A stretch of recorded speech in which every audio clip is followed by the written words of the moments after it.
السلام علیکم ورحمۃ اللہ وبرکاتہ۔ امید اور دعا ہے کہ سب لوگ خیر و عافیت کے ساتھ ہوں گی، الرجیز وغیرہ سے اللہ تعالیٰ حفاظت میں رکھے سب کو۔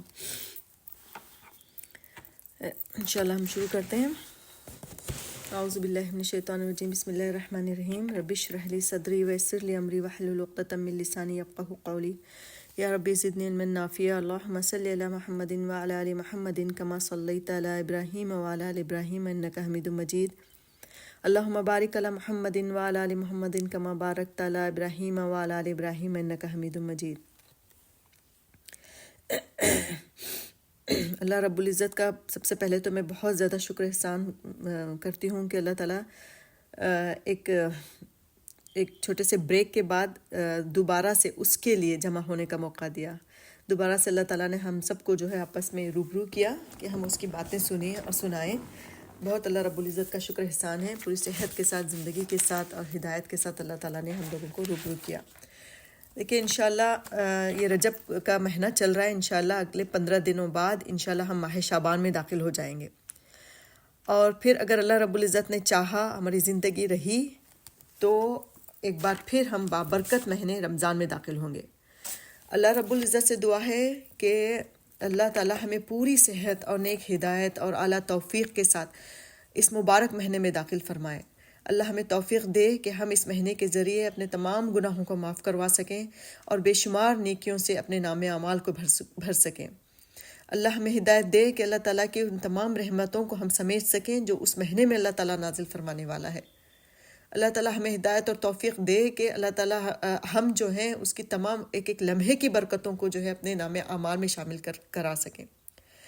تو دیکھیں کہ رمضان جو ہے یہ ایک بہت ہی عظیم اور بہت ہی بڑا مہینہ ہے۔ اس کو ہم جو ہے بہت ہلکے میں لیتے ہیں، حالانکہ ایک اللہ رب العزت کا ایک بہت بڑا احسان ہے کہ اس بھاگتی دوڑتی زندگی میں، اس مصروف زندگی میں اللہ تعالیٰ رمضان کے نام پہ ایک بریک لگاتا ہے کہ ہم اس کی طرف متوجہ ہوں، اللہ رب العزت کی طرف جو ہے مڑیں، کہ دیکھیں کہ اللہ تعالیٰ کی ذات بھی ہے، ہمیں اللہ تعالیٰ کی طرف لوٹ کر جانا بھی ہے، اس زندگی کو ختم بھی ہونا ہے اور اپنے اعمال کا حساب کتاب اللہ رب العزت کے پاس دینا بھی ہے۔ تو دیکھیں رمضان ایک عظیم اور بھرپور رحمتوں اور برکتوں سے بھرا ہوا مہینہ ہے، اور ہمیں اس کا مقصد بھی ہمیں پتہ ہونا چاہیے کہ اللہ رب العزت نے قرآن میں فرمایا کہ یا ایھا الذین آمنوا کتب علیکم الصیام کما کتب علی الذین من قبلکم لعلکم تتقون۔ اے لوگوں جو ایمان لائے ہو، تم پر روزے فرض کیے گئے جس طرح کہ تم سے پہلے کے لوگوں پر فرض کیے گئے تھے۔ کیوں فرض کیے گئے؟ اللہ تعالیٰ نے آگے اس آیت کے آگے اگلے جملے میں بیان کیا کہ لعلکم تتقون، تاکہ تم تقوی اختیار کرو، ہے نا۔ اپنی مصروف زندگی میں جب رمضان کے علاوہ جو 11 مہینے ہوتے ہیں تو اس میں ایسی بھاگ دوڑ ہماری ہوتی ہے، مطلب عادتاً ہم نماز پڑھ لیتے ہیں، عادتاً ہم صدقہ خیرات کر لیتے ہیں، عادتاً ہم جو ہے کچھ اچھائیاں کر لیتے ہیں، لیکن جو رمضان کا جو بریک اللہ تعالیٰ نے دیا ہے، رمضان کا جو وقفہ اللہ رب العزت نے جو فرض کیا ہر مسلمان پر، وہ ایک ایسی چیز ہے جو دلوں کو گداز کر دیتی ہے، دلوں کو نرم کر دیتی ہے۔ ہر لیول کا مسلمان جو ہے اس میں ایک جذبے کے ساتھ داخل ہوتا ہے۔ تو اللہ تعالیٰ ماحول ہی ایسا بناتا ہے کہ ایک کم تر سے کم تر بے عمل انسان بھی جو ہے عمل کرنا چاہتا ہے۔ تو اس عظیم مہینے میں دیکھیں کہ ہمیں حدیثوں سے پتہ چلتا ہے کہ ہر نیکی کا اجر عام دنوں کے مقابلے میں اللہ تعالیٰ اس مہینے میں بڑھا دیتا ہے۔ حدیثوں سے پتہ چلتا ہے کہ ایک فرض پر 70 فرض کے برابر اللہ تعالیٰ اجر دیتا ہے، اور ایک نفل ادا کرنے پر فرائض کے برابر ثواب ملتا ہے۔ فرض نمازیں ہیں، سنتیں ہیں، نوافل کی نمازیں ہیں، اس کے علاوہ صدقہ خیرات ہے، لوگوں کو افطار کروانے کا جو اجر و ثواب ہے، راتوں میں قیام کرنا، تہجد یا تراویح کے ذریعے قرآن کی تلاوت کرنا، اور ان سب کا ہر ایک کا اجر اللہ تعالیٰ جو ہے ڈبل کر دیتا ہے۔ حالانکہ یہ تمام چیزیں جو ہے عام دنوں میں بھی ہوتی ہیں، لیکن عام دنوں میں جو اجر ملتا ہے اس کا اور رمضان میں یہ اعمال کرنے کہ اس میں جو ہے فرق ہے۔ اللہ تعالیٰ دگنا تگنا 70 گنا سے بڑھ کر جو ہے اس کا اجر دیتا ہے، نیتوں کے اوپر ڈیپینڈ ہے کہ ہم کس نیت اور کتنے اخلاص اور خلوص کے ساتھ ہم یہ عمل کر رہے ہیں، اس کے حساب سے اللہ تعالیٰ جو ہے اجر و ثواب کا پرسنٹیج بھی بڑھاتا چلا جاتا ہے۔ تو دیکھیں کہ اس مہینے میں رمضان کا جو مہینہ ہے اس کی خاص عبادت کیا ہے جو عام دنوں میں نہیں یہ ہے، تو وہ کیا ہے؟ وہ روزہ ہے۔ روزہ خاص عبادت ہے، تمام کا اجر تو اللہ تعالیٰ نے کہہ دیا کہ 70 گنا سے بڑھ کر اللہ تعالیٰ دے گا، لیکن حدیث قدسی میں آتا ہے کہ روزے کے سلسلے میں اللہ تعالیٰ نے فرمایا کہ اصوم لی وانا اجزی بھی، روزہ خالص میرے لیے ہے اور میں ہی اس کا اجر دوں گا. یعنی اس کے اجر کے بارے میں اللہ رب العزت نے نہیں بتایا. یعنی ہم جو بھی دوسرے نیکیاں جتنے بھی کرتے ہیں نا، نماز ہے، صدقہ خیرات ہے، حج ہے، زکوٰۃ ہے، سب کچھ لوگوں کو دکھائی دیتی ہوتی ہے کہ نماز پڑھتے ہوئے بھی ہم دکھائی دے رہے ہیں، کہ ہو سکتا ہے کہ ہم دکھاوے کے لیے پڑھ رہے ہوں، اس میں تھوڑا سا ایک پرسنٹیج تو بات دل میں آ جاتی ہے کہ لوگ مجھے دیندار کہے، لوگ مجھے نمازی کہے، لوگ مجھے فراخ کہے، سخی کہے کہ میں صدقہ خیرات زیادہ کرتا ہوں، لوگ مجھے مہمان نواز کہیں، اسی وجہ سے میں مہمان نواز. ایک تھوڑا بہت تو ہلکا سا ایک لائن تو ضرور آ جاتی ہے کہ اس میں جو ہے لوگوں دکھاوا شامل ہو جاتا ہے. حج کو لے لیں کہ حج آج کل ماشاءاللہ سے جب بھی حج ہوتا ہے تو یہاں سے لے کے وہاں تک لوگوں کو پتہ چل جاتا ہے، باقاعدہ پارٹیاں ہوتی ہیں، کیک کٹتے ہیں، سب پتہ چلتا ہے. لیکن روزہ ایک ایسی چیز ہے کہ جس کے بارے میں، جس کے اخلاص کے بارے میں جو مکمل طور پر ہم صحیح روزہ ہمارا جا رہا ہے، یہ اللہ رب العزت کے علاوہ کسی کو نہیں پتا. یہ الگ بات ہے کہ ہم لوگوں کے ساتھ اچھا گمان کرتے ہیں کہ فلاں شخص جو ہے وہ روزے سے ہے، ہو سکتا ہے کہ وہ اندر کمرے میں، بند کمرے میں پانی پی لے تو اللہ رب العزت کے علاوہ کوئی نہیں دیکھ رہا اس کو، رائٹ. لیکن اسی وجہ سے اللہ تعالیٰ نے کہا کہ یہ جو عبادت ہے روزے کی، وہ خالص میرے لیے ہے اور میں ہی اس کا اجر دوں گا.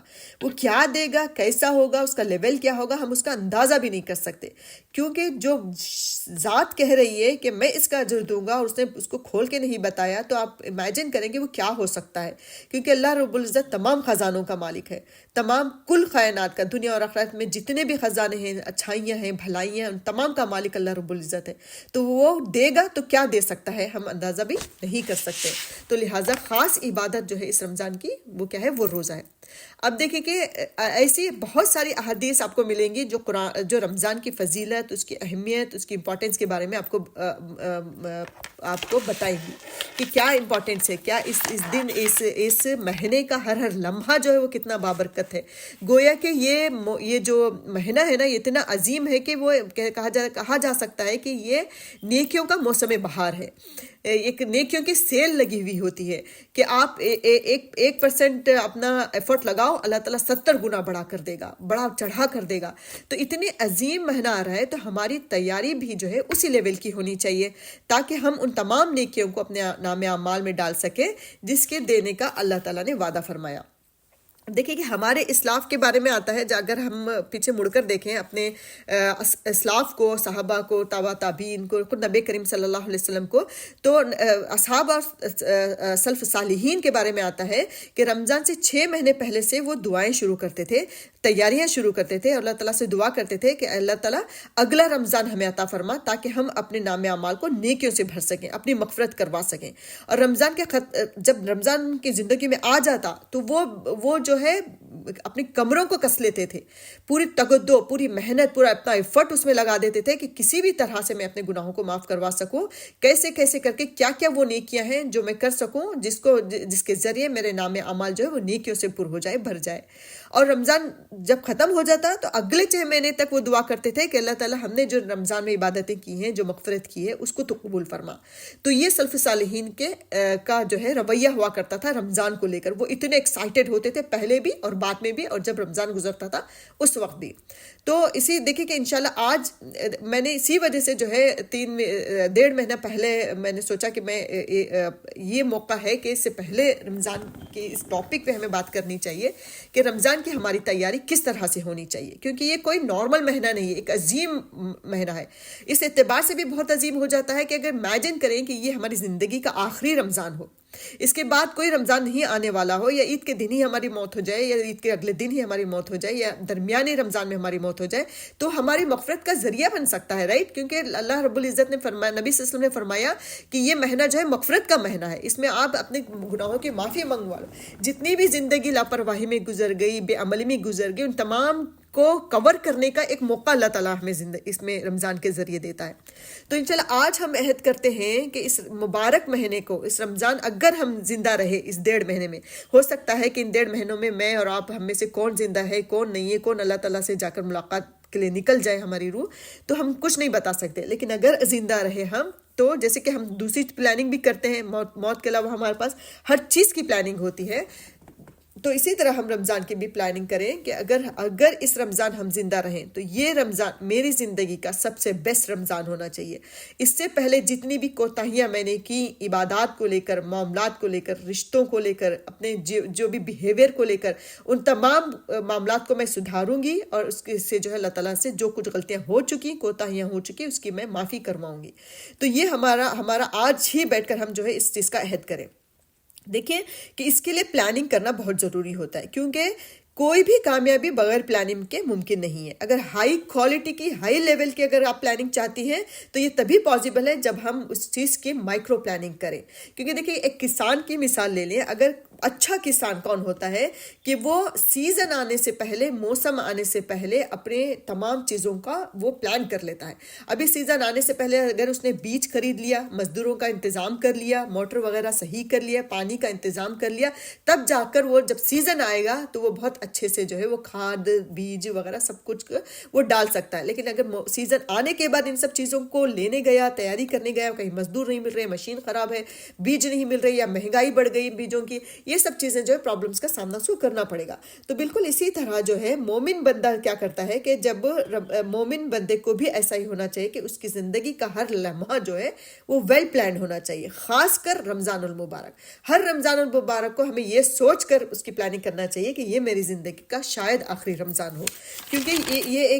کیونکہ یہ عظیم مہینہ جو ہے ایک نارمل مہینہ نہیں، جیسے میں نے بتایا کہ یہ ہمارے لیے ایک اپارچونٹی ہے، ایک بہترین اپارچونٹی اپنے گناہوں کو معاف کروانے کی، نام اعمال میں نیکیوں کا اضافہ کروانے کی، اللہ کو راضی کرنے کی. اگر ہمارا رمضان اچھا گزر گیا تو سمجھیے کہ یہ ضامن ہے، یہ ایک مطلب وہ ہے کہ ہماری آخرت کی کامیابی کا ایک سٹیپ ہم نے کامیاب کر لیا. لیکن دیکھیے کہ اگر ہم دیکھا جائے تو ہمارے پاس ہر چیز کی پلاننگ ہوتی ہے سوائے رمضان کی. افسوس ہے کہ ہم ہر چیز کی پلاننگ کرتے ہیں سوائے رمضان کے. اگر کرتے بھی ہیں تو ہماری پلاننگ میں کیا ہوتا ہے، گھر کی صفائی ہوتی ہے، جانی نمازوں کو دھل دیا جاتا ہے، اور گھر کے کونے کونے کو صاف کر دیا جاتا ہے، پکوڑوں وڑوں، کباب، سموسے، ان تمام چیزوں کی میل پریپ کر دی جاتی ہے. کپڑوں وغیرہ دیکھنے شروع کر دیتے ہیں ہم لوگ کہ کون سے ہم لوگ عید میں کپڑے خریدیں گے وغیرہ وغیرہ. دیکھیے یہ تمام چیزیں بھی بالکل ضروری ہیں. میل پریپ کرنا تو نہایت ہی ضروری ہے، لیکن یہ سوچے کہ صرف یہی نہیں ہے کہ ہم صرف اسی پر فوکس نہ کریں. اصل فوکس ہمارا اعمال پر ہونا چاہیے کہ یہ رمضان میرا کیسا ہونا چاہیے، کس طرح سے میں اس کو بیسٹ سے بیسٹ بنا سکوں، کیسی نیکیاں میں اس میں شامل کر سکتی ہوں. یہ ہونا چاہیے. اس ماہ کے ہر لمحے سے فائدہ اٹھا کر اپنی مغفرت کروانے کی بھی ہماری پلاننگ ہونی چاہیے. اس کے لیے سب سے پہلے دیکھیے کہ ہمیں اپنے دل و دماغ اور روح کا جائزہ لینا ضروری ہے کہ ہم دین کے معاملے میں کہاں کھڑے ہیں. جس میں دین کے معاملے میں، دین کی بات جب آتی ہے تو ہم معاملات کو الگ کر دیتے ہیں، صرف عبادات کو لیتے ہیں، جو کہ بہت بڑی غلطی ہوتی ہے. کیونکہ دیکھیں کہ اگر عبادات میں کچھ کمی بیشی ہوگی تو وہ اللہ کا معاملہ ہے، اسے اللہ تعالیٰ معاف بھی کر سکتا ہے نا. لیکن اگر معاملات میں کمی بیشی ہوگی تو وہ اس وقت تک اللہ تعالیٰ معاف نہیں کرے گا جب کہ بندے نہیں معاف کریں گے. تو لہٰذا معاملات اور عبادات دونوں کو ہمیں پیرلل لے کر چلنا ہے، دونوں کا ہمیں پیرلل جائزہ لینا ہے کہ کس میں کیا کمی ہے، کہاں پہ مجھے امپروو کرنا ہے، کہاں سے کون سی چیز اپنی ذات سے چھانٹ کر باہر نکالنی ہے. تو اس کا جائزہ، سب سے پہلی چیز ہے جائزہ لینا کہ میں اخلاقی اعتبار سے، روحانی اعتبار سے، ایمانی اعتبار سے میں کہاں کھڑی ہوں، دین کی صحیح معلومات مجھے کہاں تک ہے. کیونکہ علم کے بغیر اور بغیر یہ جانے کہ ہمارا اعمال کا لیول کیا ہے، ہم اپنے لیول کو کبھی بھی جو ہے اونچا نہیں کر سکتے یا اس میں جو ہے تصحیح نہیں کر سکتے. تو اس لیے سب سے پہلے احتساب کی ضرورت ہے کہ میری نمازیں کیسی ہیں.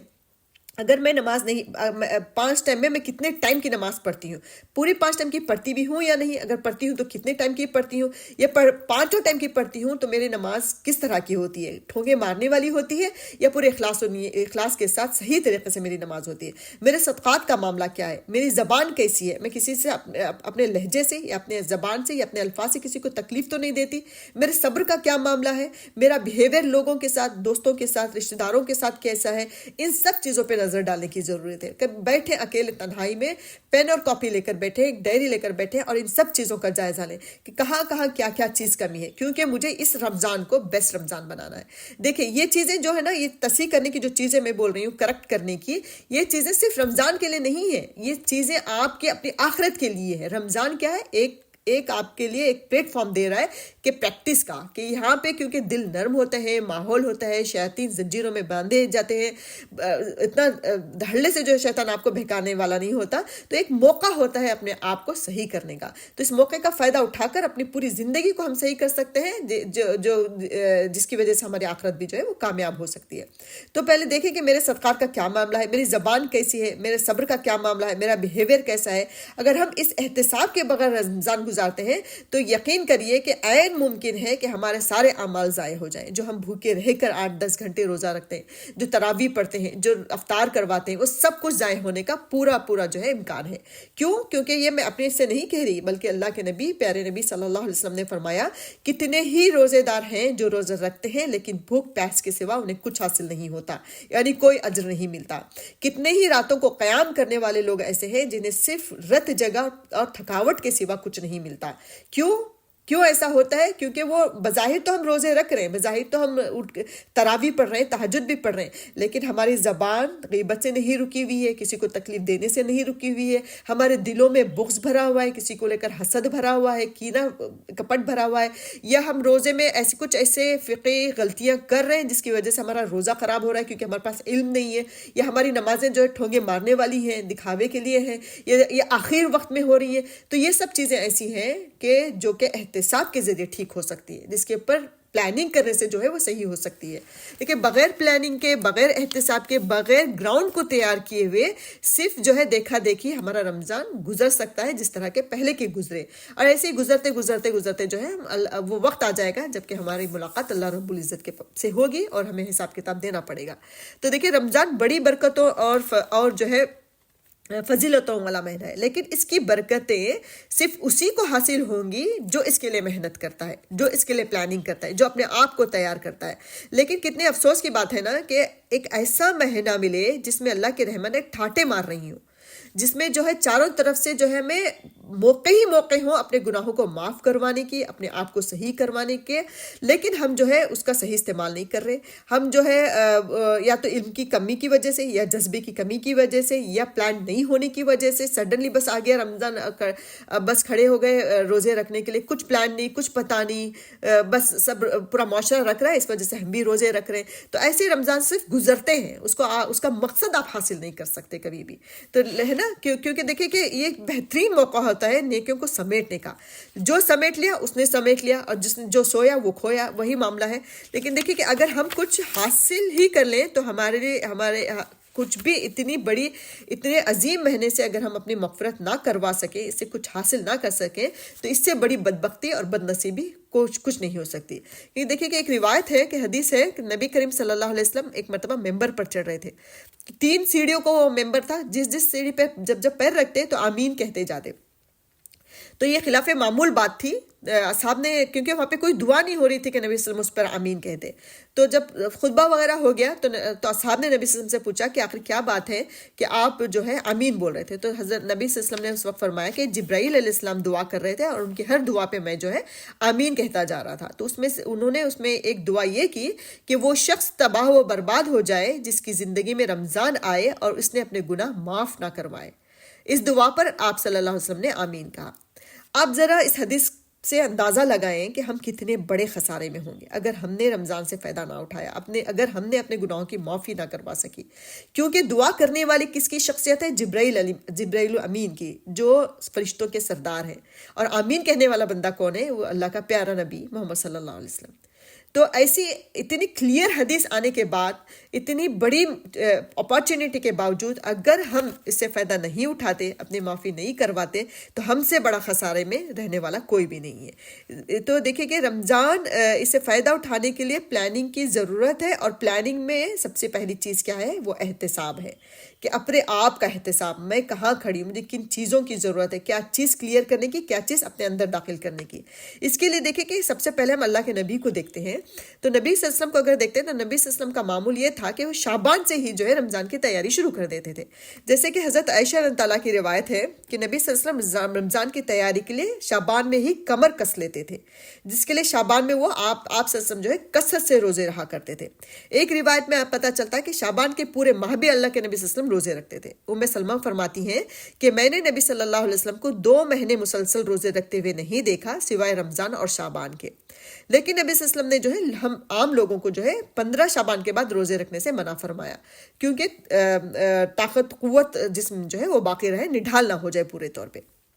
تو دیکھیے کہ یہ نبی کریم صلی اللہ علیہ وسلم کا ایک طریقہ تھا کہ رمضان کی تیاری کا، ایک روحانی اعتبار سے بھی جسمانی اعتبار سے بھی. اور نبی صلی اللہ علیہ وسلم اس کی وجہ یہ بھی بتاتے تھے کہ اس شعبان کے مہینے میں جو ہے اعمال اللہ تعالیٰ کے حضور پیش کیے جاتے ہیں، اس لیے میں پسند کرتا ہوں کہ جب میرے اعمال پیش کیے جائیں تو میں روزے کی حالت میں ہوں. ایک وجہ یہ بھی تھی، اس کے علاوہ رمضان کی تیاری تھی جسمانی اور روحانی اعتبار سے. جسمانی اور روحانی طور پر تقوی قوت حاصل کرنے کا ایک بہترین ذریعہ کیا ہے؟ وہ روزہ ہے. وہ جسم تو دیکھیں کہ اچانک ہم نے کوئی سال بھر پورے سال ہم نے روزے رکھے ہی نہیں، ایک دم سے رمضان میں ہم نے پہلے روزے میں سٹارٹ کیا روزہ رکھنا رمضان کے پہلے دن سے، تو 8-10 دن تو ہمارے ایسے نڈھال گزر جاتے ہیں، کیونکہ بھوک کی عادت نہیں، جسم اس کے لیے تیار نہیں تھا، ڈی ہائیڈریشن ہو رہی ہے، سر میں درد ہو رہا ہے، 1-2 ویک تو ہمارے ایسے ہی گزر جاتے ہیں، کم سے کم 4-5 روزے تو ہمارے ایسے ہی ضائع چلے جاتے ہیں. آپ سوچیے کہ اتنا عظیم مہینہ جس کا ایک ایک لمحہ ہمارے لیے بہت قیمتی ہے، اس کا 4-5 روزے ہم لوگ ایسے ہی سر درد میں ہم نکال دیں، کتنے افسوس کی بات ہے نا. تو اس لیے بہتر ہے کہ ہم بھی کوشش کریں کہ شعبان کے مہینے میں زیادہ سے زیادہ روزے رکھیں، کم سے کم پیر جمعرات کے روزے رکھ لیں، یا جو ہے ایام بیس کے روزے رکھ لیں، یا کوئی قضا روزے آپ کے باقی ہیں تو رکھ لیں، یا شکرانے کے روزے رکھ لیں، یا ایسے ہی رکھ لیں، کیونکہ اس کا اجر تو ضائع ہونے والا نہیں ہے، رائٹ. تو یہ نبی صلی اللہ علیہ وسلم کی سنت بھی ہے کہ شعبان میں وہ روزے رہا کرتے تھے. روزے کے علاوہ کوئی عبادت شعبان کی نہیں ملتی جو کہ لوگوں نے بنا رکھی ہیں، قبرستان کو جانا، پتہ نہیں کیا کیا کیا، یہ سب خرافات ہیں، یہ سب بدعات ہیں. اللہ کے نبی صلی اللہ علیہ وسلم کی شعبان میں صرف روزے کے علاوہ کوئی عبادت جو ہے وہ مستند نہیں ملتی. تو خیر ہمارا شعبان ٹاپک نہیں ہے، لیکن دیکھیں کہ شعبان جو ہے رمضان کا ایک سمجھے کہ ایک راستہ ہے، اس کے لیے اللہ کے نبی صلی اللہ علیہ وسلم کا طریقہ ہمیں ملتا ہے کہ وہ شعبان سے تیاری کرتے تھے. تو ہماری بھی یہ کوشش ہونی چاہیے کہ کسی بھی طرح سے جسم کو تیار رکھنے کے لیے، اپنی طبیعت کو تیار رکھنے کے لیے کچھ تو روزے جو ہے شعبان میں رکھیں، انشاءاللہ اس سے مدد ہوگی. اور دوسری بات دیکھیں کہ روزے رکھنے سے نہ صرف جسمانی قوت ہمیں ملتی ہے، بلکہ روزہ اللہ کے دشمن شیطان پر غلبہ حاصل کرنے کا بھی ایک ذریعہ ہے. وہ کیسے؟ کہ یہ بھی دیکھیں کہ حدیث سے ثابت ہے کہ شیطان کیا ہوتا ہے کہ شیطان کے پاس 2 مضبوط ہتھیار ہیں جس کے ذریعے وہ ہمیشہ لوگوں کو بہکانے میں اکثر و بیشتر کامیاب ہو جاتا ہے. وہ 2 ہتھیار کیا ہے؟ ایک تو ہے شہوت یعنی کہ سیکس کی خواہش، اور دوسری ہے خواہشات نفس، ہے نا. تو یہ 2 ذریعے ہیں، یہ 2 ہتھیار ہیں جس کے ذریعے جس میں شیطان جو ہے انسانوں کو بہکانے میں پورے طور پہ کامیاب ہو جاتا ہے. اور روزہ کیا کرتا ہے؟ اور کھانے پینے سے جو ہے ان شہوتوں کو جو ہے قوت ملتی ہے، طاقت ملتی ہے. یہ صرف سائنٹیفک ایفیکٹ نہیں ہے، بلکہ نبی صلی اللہ علیہ وسلم کی حدیث ہے کہ نبی صلی اللہ علیہ وسلم نے فرمایا کہ شیطان ابن آدم کی رگوں میں خون کی طرح دوڑتا ہے، چنانچہ شیطان کے راستے کو تنگ کر دو اور یہ تنگی جو ہے بھوک سے پیدا ہوتی ہے. یعنی جب ہم روزہ رکھتے ہیں تو ہمارے اندر کی جو طاقت کم ہوگی نا، تو شیطان کی بھاگ دوڑ ہمارے جسم میں کم ہوگی. جب شیطان کی بھاگ دوڑ کم ہوگی تو اس کا بہکانا، اس کے زیر اثر ہونا جو ہے ہمارا جو ہے وہ کم ہو جاتا ہے. تو اسی لیے دیکھیں کہ نبی صلی اللہ علیہ وسلم نے حضرت عائشہ سے فرمایا کہ اے عائشہ، جنت کا دروازہ کھڑکھڑاتی رہا کرو. عائشہ نے پوچھا کس چیز سے؟ تو نبی صلی اللہ علیہ وسلم نے فرمایا کہ بھوک سے، یعنی کہ روزہ رکھ کر.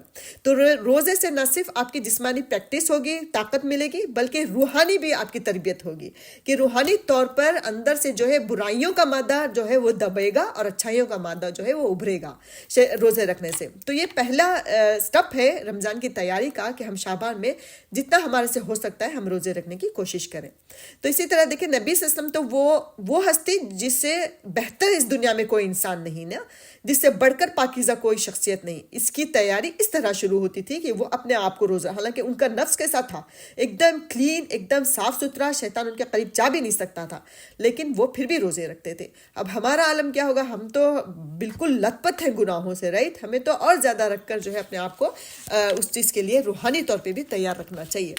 تو اس طرح رمضان کی تیاری کے لیے سب سے پہلا قدم ہے شعبان میں روزے رکھیں. ایک طرف بھوک کو برداشت کرنے کی پریکٹس بھی ہوگی، دوسری طرف بھوکے رہ کر اپنے نفس پر، اپنے خواہشات پر کنٹرول بھی ہوگا. اس طرح روح اور جسم دونوں جو ہے ہمارے انشاءاللہ العزیز رمضان کے لیے تیار ہوں گے. دوسری چیز ہے دعا، کہ یہ بھی ہمیں نبی صلی اللہ علیہ وسلم سے ملتا ہے کہ نبی صلی اللہ علیہ وسلم جو ہے نبی صلی اللہ علیہ وسلم نے دعا سکھائی کہ اللہم بارک لنا فی رجب و شعبان و بلغنا رمضان. ہمیں اللہ تعالیٰ سے بہت زیادہ دعا ابھی سے شروع کر دینی چاہیے کہ اللہ تعالیٰ ہمیں ضرور موقع دے، ہمیں زندہ رکھ، صحت کے ساتھ، سلامتی کے ساتھ، نیک ہدایت اور توفیق کے ساتھ، نیکیوں کی توفیق کے ساتھ اللہ تعالیٰ جو ہے ہمیں رمضان میں داخل فرما. یہ دعا بہت ضروری ہے، دعا بہت زیادہ کریے کہ اللہ تعالیٰ ہمیں صحت بھی دے نا. ایسا نہ ہو کہ ہماری پوری تیاری ہے لیکن ہم بہت بڑی بیماری کا شکار ہو جائیں، بیمار ہو جائیں، یا الرجیز اتنی خطرناک ہو، یا کچھ بھی ہو سکتا ہے ہمارے ساتھ نا. تو اس کے لیے دعا کریں اللہ تعالیٰ سے کہ اللہ پوری صحت کے ساتھ رمضان ہمیں مقدر فرما. پھر دیکھیں رمضان نیکیوں کا، گویا کہ میں نے جیسے بتایا کہ موسم بہار ہے، تو نیکیوں کا ایک ماحول ہوتا ہے، ہر ایک دوسرے سے جو ہے موٹیویٹ ہوتا ہے، دل نرم ہوتے ہیں، دل کی زمین میں نیکیوں کی کاشتکاری جو ہے وہ آسان ہو جاتی ہے. تو اس سنہرے موقع کا فائدہ اٹھا کر ہمیں کیا کرنا ہے، خود کا تو جائزہ لینا ہے نا، کہ لے کر یہ اندازہ کر لینا کہ کون سی نیکیاں ہیں جو میری زندگی میں نے اب تک نہیں کی، وہ کون سے اعمال ہیں جن کو مجھے سدھارنے کی ضرورت ہے، یا وہ کون سی برائیاں ہیں یا کمزوریاں ہیں جس پر میں قابو نہیں پا سکتی. میں کوشش کرتی ہوں کہ میں اس گناہ کو بچ سکوں، اس برائی سے بچ سکوں، تو وہ بچ نہیں پاتی. تو یہ بہترین موقع ہے رمضان کا کہ اس کے لیے ہم کیا کریں، آج ہی سے ایک لسٹ بنائیں آپ نیکیوں کی.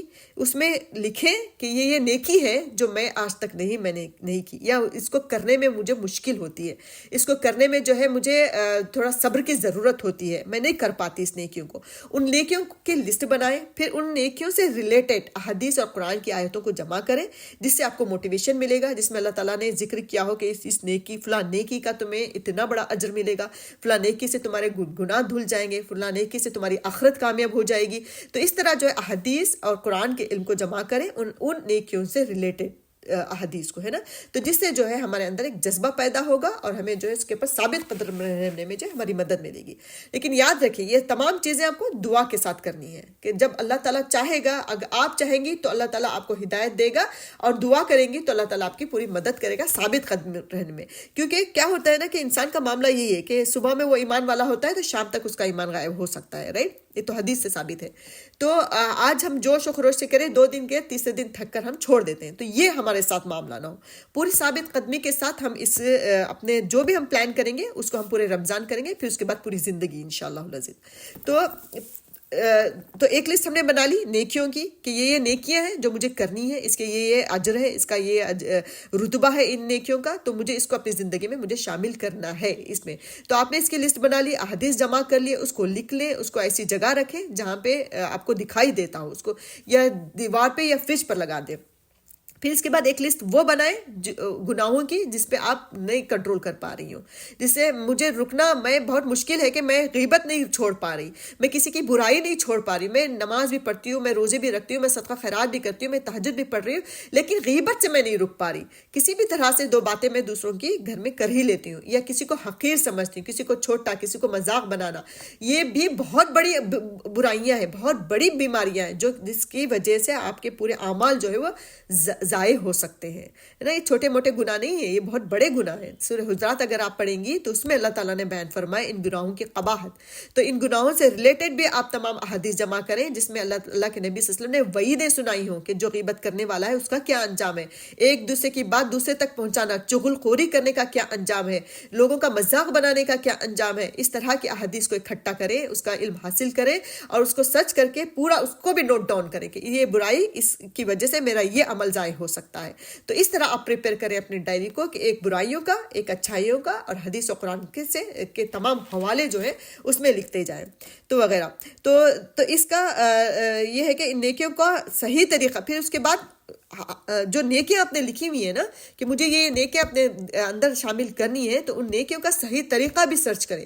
کیونکہ آپ دیکھیں گے مارکیٹ میں نیکیوں کے نام پر بہت ساری چیزیں اویلیبل ہیں جن کا تعلق نہ قرآن سے ہے نہ حدیث سے ہے نا. تو اس میں بھی بہت کانشیسلی، بہت ہی اس کے ساتھ نہ الرٹ ہو کر صحیح علم حاصل کریں کہ اس نیکی کا صحیح طریقہ کیا ہے. اللہ کے نبی سے ثابت شدہ، انبیاء کرام سے ثابت شدہ طریقہ یا دعاؤں کو جو ہے سرچ کر اس کو شامل کریں. اسی طرح جو بھی برائی اپنے اندر ہے ہم اس کی لسٹ بنائیں اور اس کو ختم کرنے کی کوشش کریں. پھر دیکھیں کہ اسی طرح عبادتوں کا اگر معاملہ ہے تو عبادتوں کو چیک کریں. اپنے آپ کے لیے ایک اسکیل رکھیں کہ میں کہاں پہ کھڑی ہوں عبادتوں کے معاملے میں. اگر میں نماز کی پابند نہیں ہوں تو مجھے آج سے عہد کرنا ہے کہ مجھے نماز کا پابند ہونا ہے.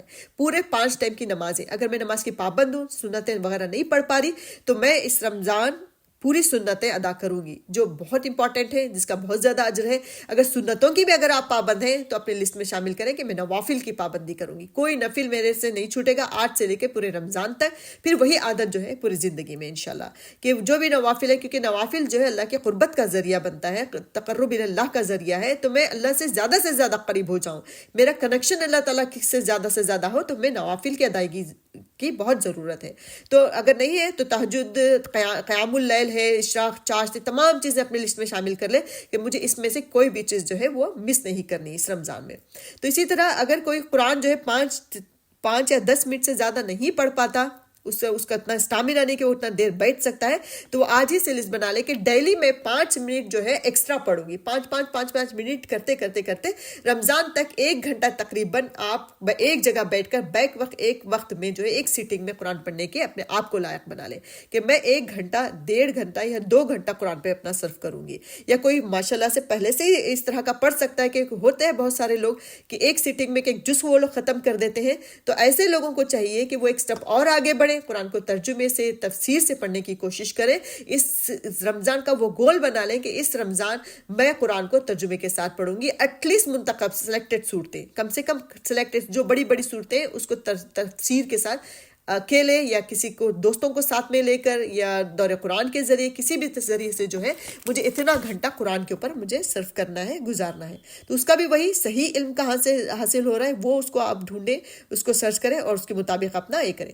تو اسے دیکھیں اب اس کے لیے کیا ہے کہ جیسے میں نے کسان کی مثال دی تھی کہ سیزن سے پہلے ہی وہ بیجوں کا، مشینوں کا، مزدوروں کا انتظام کر لیتا ہے ایک اچھا کسان.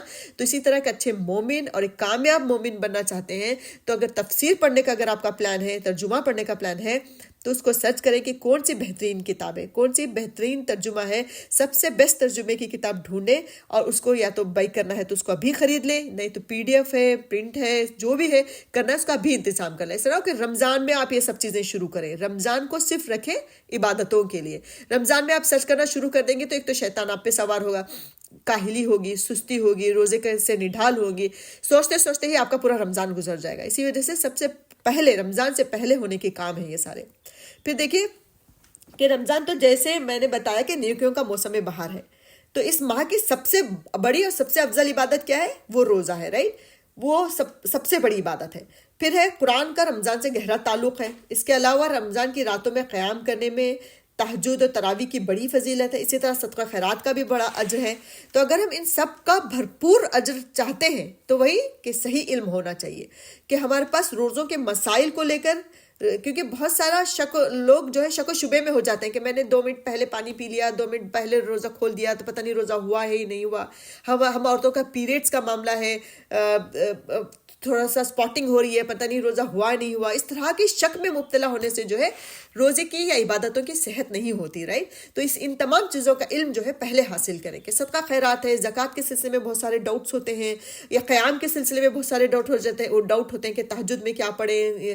بہت ساری روایتیں، غلط چیزیں بھی جو ہے رائج ہوتی ہیں کہ بس ایک ہی سورہ لے کر آپ کو تاخراتوں میں پڑھنا ہے، پتہ نہیں کیا کرنا ہے.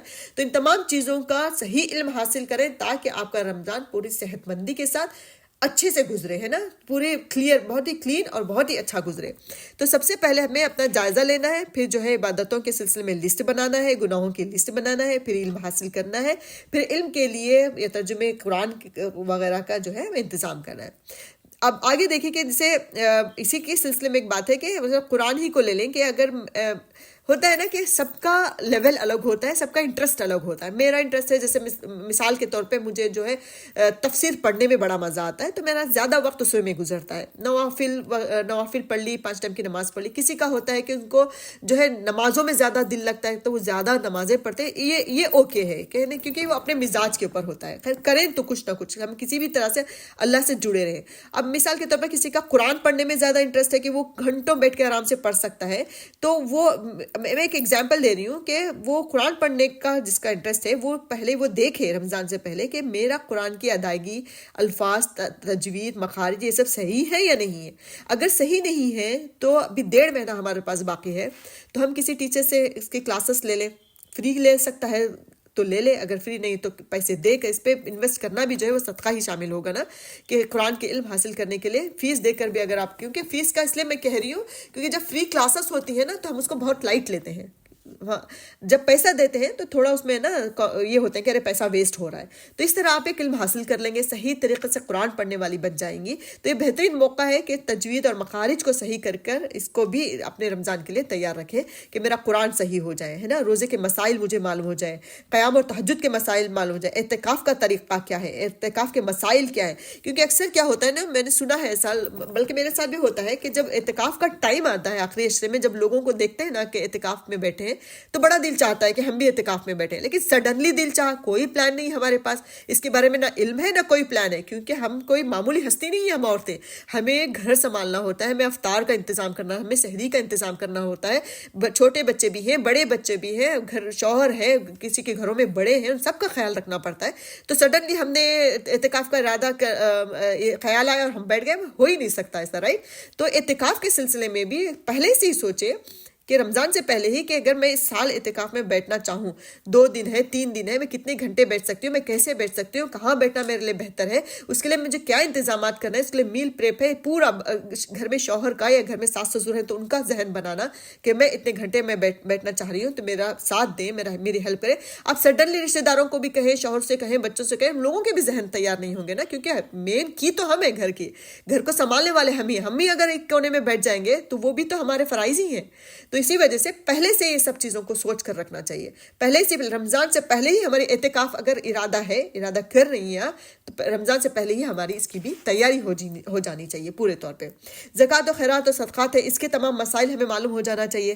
پھر دیکھیں اپنے رمضان کو بہترین بنانے کے لیے ایک کام یہ بھی کیا جا سکتا ہے کہ ہم نئی صورتیں یاد کریں، کیونکہ وہی صورتیں جو ہم زمانے سے پڑھتے آ رہے ہیں، اس سے نا دلچسپی اتنی نہیں ہوتی نماز میں.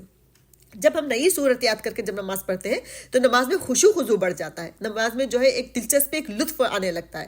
اس سے قدم آگے نماز کے میں جتنی بھی چیزیں ہم پڑھتے ہیں اس کا ترجمہ یاد کر لیں. جب ترجمے کے ساتھ آپ پڑھیں گی تو اس سے بھی دلچسپی نماز میں بڑھے گی، نماز میں حسن پیدا ہوگا، آپ کی عبادتوں میں دل لگے گا. تو یہ ایک بہترین ذریعے ہوتا ہے اپنی نیکیوں کو بڑھانے کے. اس طرح نماز کے اندر کے تمام اذکار جیسے ثنا سے لے کر اتحیات تک کے ہم سارے ترجمے یاد کر لیں، سوروں کے ترجمے یاد کر لیں، جب اس کا بیک گراؤنڈ پڑھ لیں نماز کو کھڑے ہونے سے پہلے. تو زیادہ سے زیادہ وقت جو ہے ہمارا اس طرح جو ہے اللہ کی عبادت میں گزرے گا. اسی طرح دعائیں ہیں. اب دعائیں کا معاملہ بھی دیکھیں کہ کیا ہوتا ہے کہ ہمیں یاد ہی نہیں آتی دعا کرنے، جب بیٹھے تو وہی جو زبان پہ چڑی ہوئی ہے وہی مانگ کے ہم اٹھ جاتے ہیں. یہ کتنا بڑا لاس ہم اپنا کرتے ہیں، کتنا بڑا خسارہ، کتنا بڑا نقصان ہم کرتے ہیں، کیونکہ رمضان کو کہا گیا یہ دعاؤں کے قبولیت کا بہترین مہینہ ہے. اس میں آپ ہر طرح کی دعا جو بھی اللہ تعالیٰ سے مانگنا ہے آپ مانگ لیں، اللہ تعالیٰ اس کو قبول کرے گا.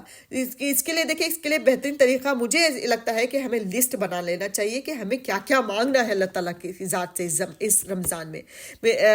ایک پوری لسٹ بنا لیں اور ہر دعا کو ڈیوائڈ کر دیں رمضان کے ہر دن کے لیے، ہر روزے کے لیے. پہلے روزے میں میں یہ دعا مانگوں گی، دوسرے روزے میں مجھے فلاں چیز کے لیے دعا مانگوں. اس طرح جو ہے 30 دنوں کے لیے اگر ایک دعا بھی آپ پورا دن مانگتے رہیں گی تو یقیناً آپ کی دعا قبول ہوگی.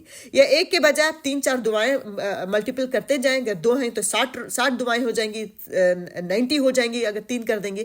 تو اس طرح بڑھاتے جائیں، 4 یا 5 اس سے زیادہ نہ رکھیں، تاکہ پوری توجہ، پورے خشوع کے ساتھ، پوری دل لگی کے ساتھ ہم اللہ تعالیٰ سے وہ چیز گڑ گڑا کر مانگ سکیں، ہے نا. وہ لسٹ بنائیں کہ پہلے روزے میں مجھے یہ مانگنا ہے، دوسرے روزے میں مجھے یہ مانگنا ہے، تیسرے روزے میں مانگنا ہے. کیونکہ اوقات تو ہیں دو قبولیت کے، لیکن روزے کی حالت میں پورے رمضان کا مہینہ جو ہے وہ قبولیت کا وقت ہوتا ہے. تو اس میں ہم شامل کر سکتے ہیں اپنے آپ کو، اپنے اولاد کو، اپنے ماں باپ کو، اپنے مرحومین کو، اپنے شوہروں کو، استادوں کو جنہوں نے ہمیں پڑھا کر کھڑا کیا، یا کوئی محسن ہے جس نے آپ کے اوپر زندگی میں کبھی احسان کیا ہو، اپنے دوست و احباب ہے، پڑوسی ہیں، امت مسلمہ ہے، مظلوم دنیا کے مسلمان ہیں، فلسطین ہے، غزہ کے مسلمان ہیں، سیریا کے مسلمان ہیں. ان کے لیے ایک دن سلیکٹ کر لیں کہ اس دن میں پورا دن ان کے لیے میں دعا کروں گی. تو کیونکہ اس سے کیا ہوتا ہے نا کہ ہم جب دعا کرنے بیٹھتے ہیں نا تو 5-10 منٹ سے زیادہ کسی کا دل نہیں لگتا میرے خیال سے.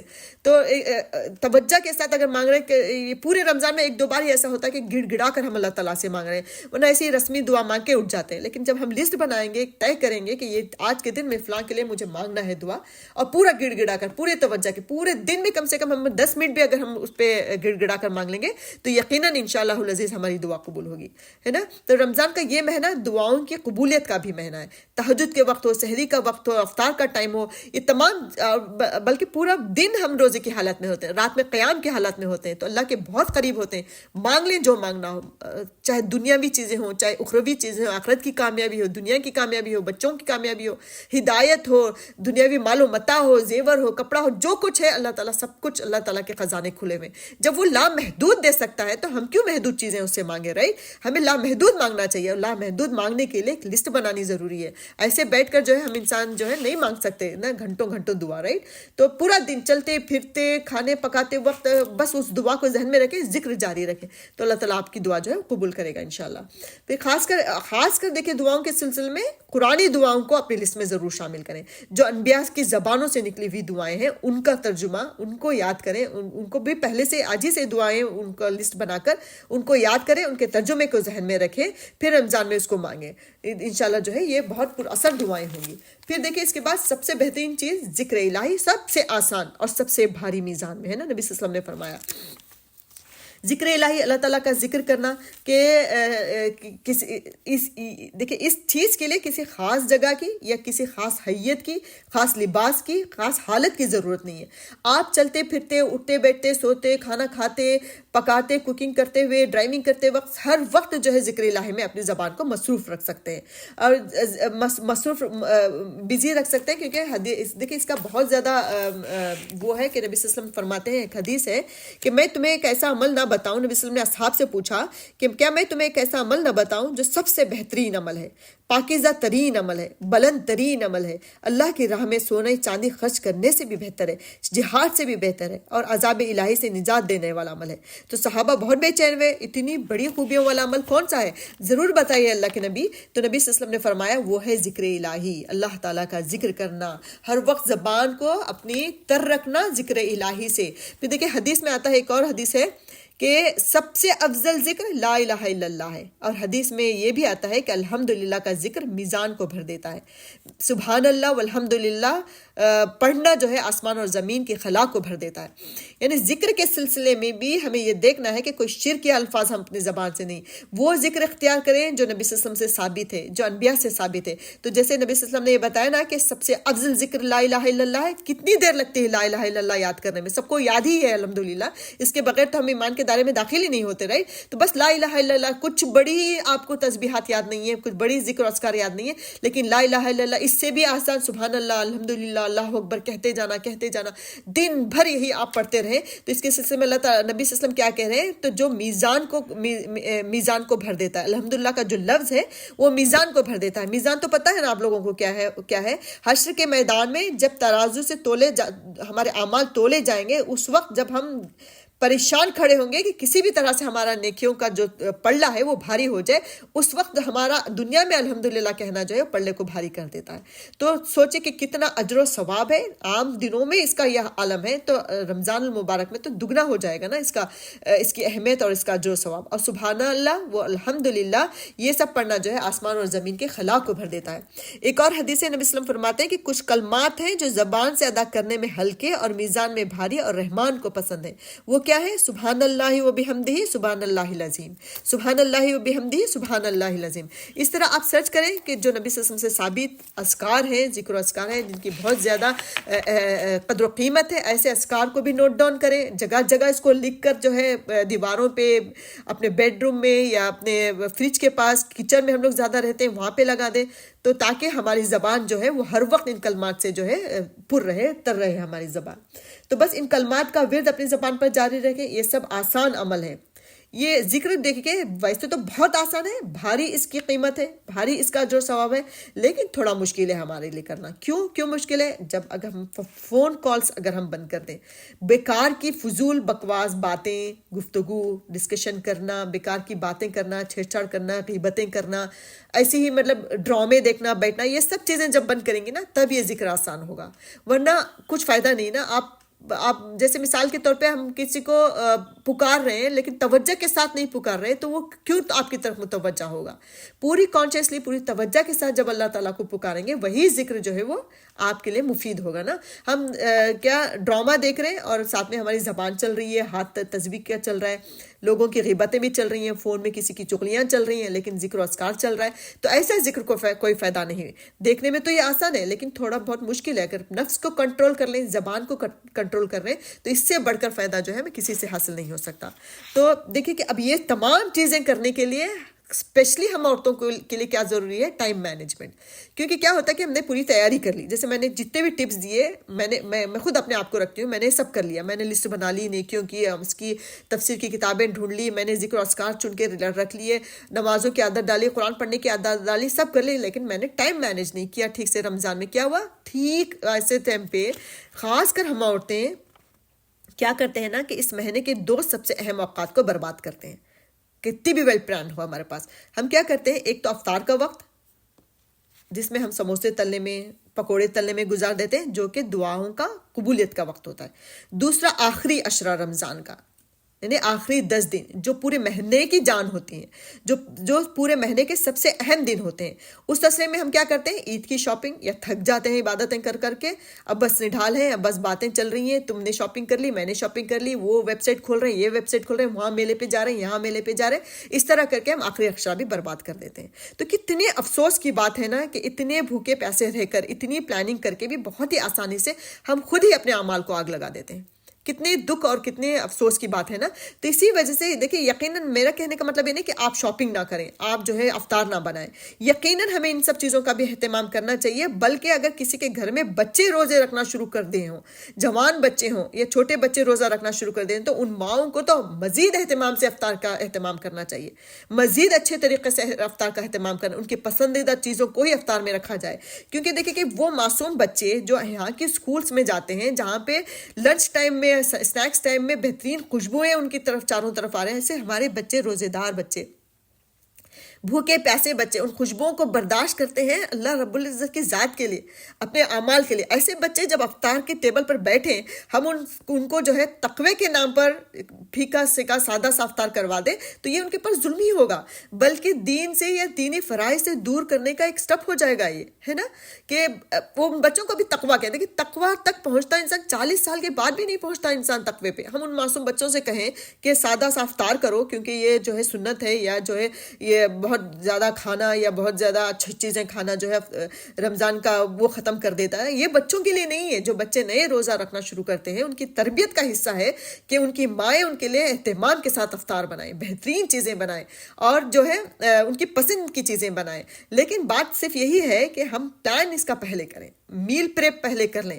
رمضان سے پہلے ہی ہم یہ سوچیں کہ میرے فلاں بچے کو کیا پسند ہے، میرے فلاں بچے کو کیا پسند ہے، یہ میرے اس رمضان میں روزہ رکھنے والا ہے تو پورے اہتمام کے ساتھ اس کو روزہ. کیونکہ جب وہ بھوکے پیاسے اللہ کے لیے جب روزہ رکھ کے جب افطار کی ٹیبل پر رہیں تو سب سے پہلا ریوارڈ ہی ان کو جو کیا ملے، وہ افطار کی شکل میں ملے، اپنا پسندیدہ کھانے کی شکل میں ملے.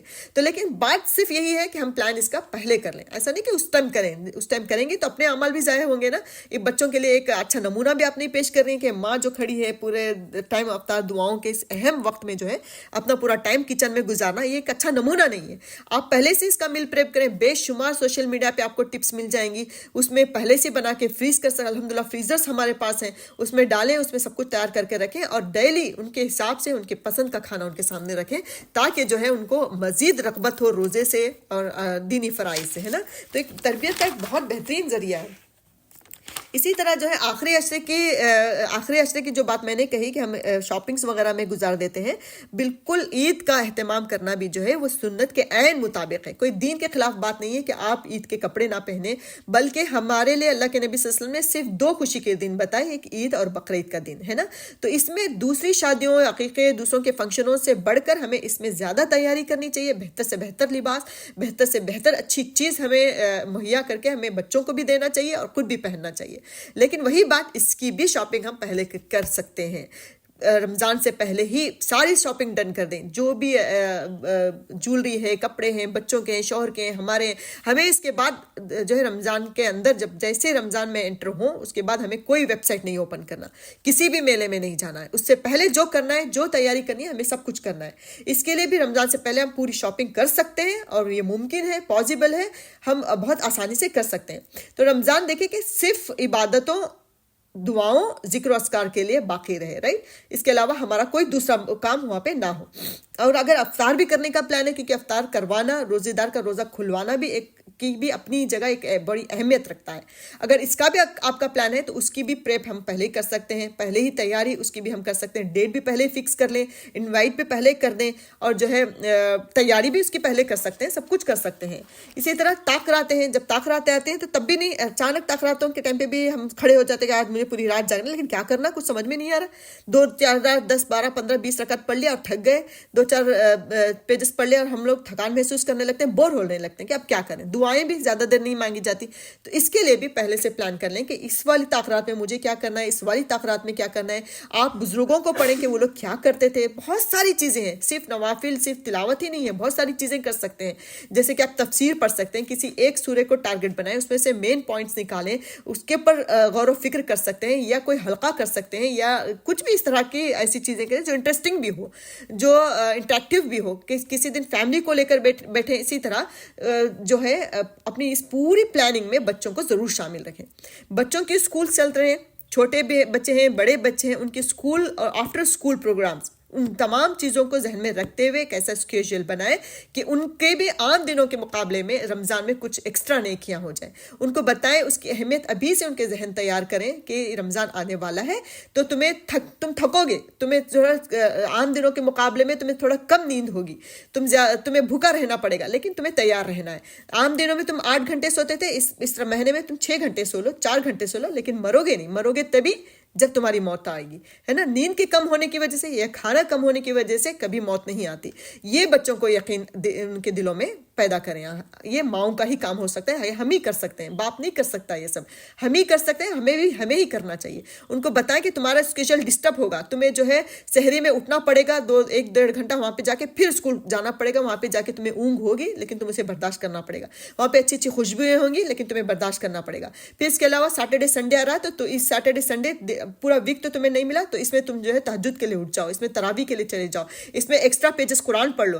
اس طرح بچوں کو ضرور شامل فرمائیں، کیونکہ اگر ہم نے ختم کر دیا نا تو آگے یقین مانیے کہ کوئی نہیں ہوگا ان کو بتانے والا.